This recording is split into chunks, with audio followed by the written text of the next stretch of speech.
ଦିନ ଘରେ ବସି ବସି ଆଉ ଭଲ ଲାଗୁ ଯାଏ ଛକରୁ ଟିକେ ବୁଲିକି ଆସେ। ଇରେ ହେ ପଇସା ତ ମୋ ପାଖରେ ନାହିଁ। ଯାଉଛି ବୁଢୀ ସେ ବହି ଥାକ ତଳେ ରଖିଥିବ ସେଇଠୁ ଚୋରି କରି ନେଇଯିବି। ଆଉ ଯାହା ହଉ ବୁଢୀ ତାହେଲେ ଏଠି ପଇସା ରଖିଥିଲା ରେ। ହଉ ଯାଏ ତାହେଲେ। ନାତି ଟୋକିଟା ଦେଖିଦେଇନି କିରେ? ନା ମ ସେ ଦେଖିନଥିବ। ଯାଏ ଯିବା। ଜେଜ ତମେ କୁଆଡେ ଯାଉଛ? ମୁଁ ତମ ସାଙ୍ଗରେ ଯିବି। ଇରେ ନାତି ଟୋକି ତତେ ତ ଟିକେ ମୁଢି ଘଷି ଦବାକୁ କହିଲେ ତୁ ତ ଶୁଣୁନା। ତୁ ତ ମୋ କଥା ମାନୁନା। ଆଉ ତତେ କାହିଁ ମୁଁ ନେଇକି ଯିବି? ଜେଜ ମୁଁ ଏବେ ତୁମ କଥା ମାନିବି, ଏବେ ତ ନେଇକି ଯାଅ। ନା ତତେ ମୁଁ ନେଇକି ଯିବିନି। ରହ ଖୁସି, ତୁ ଚିନ୍ତା କରନି। ସେ ବୁଢା ତତେ କଣ ମତେ ବି ନେଇକି କେମିତି? ବୁଢା ତୁ ଆମକୁ ନବୁନୁ ତ?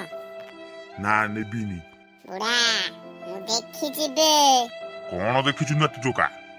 ତୁ ଯୋଉ ବୁଢା ବୁଢୀ ବ୍ୟାଗରୁ ଯୋଉ ପଇସା ଟା ଲୁଚେଇକି ନେଇଛୁ ସେଇଟା ମୁଁ ଦେଖି ଦେଇଛି ବେ ବୁଢା। ଇରେ ନାତି ଟୋକା ମୁଁ ତତେ ନେଇକି ଯିବି, କିନ୍ତୁ ବୁଢୀକି କହିବୁନି ଯେ ମୁଁ ତା ବ୍ୟାଗରୁ ପଇସା ନେଇ। ହଁ ଜେଜ ଆମେ କହିବୁନୁ, ତମେ ଆମକୁ ନେଇକି ଯିବ ତ?